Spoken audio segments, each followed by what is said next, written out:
എന്താ അമ്മയും മോനും കൂടെ ഒരു കുശുകുശുപ്പ്? ഏയ് ഒന്നുമില്ല. അല്ല, ഇവൻ പറയുന്ന എന്തെന്ന് വെച്ചാ ശൈലജയുടെ പാട്ട് കേട്ടാൽ.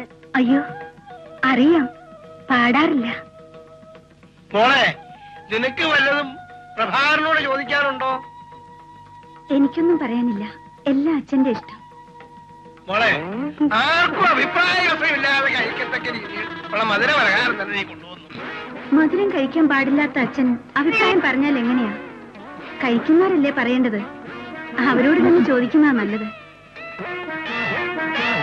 എന്നാലേ നമുക്ക് മാറി അപ്പുറത്തോട്ടിരിക്കാം. അവർക്ക് തമ്മിൽ വല്ലതും ചോദിക്കാനോ പറയാനോ ഒക്കെ കാണുമായിരിക്കും. അങ്ങനെ പ്രത്യേകിച്ച് പ്രഭാകരന് പറയാനൊന്നുമില്ല. ഞങ്ങളുടെ ഇഷ്ടത്തിന് വിപരീതമായിട്ട് അവനൊന്നും പറയാനുണ്ടാവില്ല. പണ്ട് മുതലേ അവന്റെ സ്വഭാവം അങ്ങനെയാ. എന്താ നമുക്ക് അപ്പുറത്തേക്ക് നീങ്ങാം.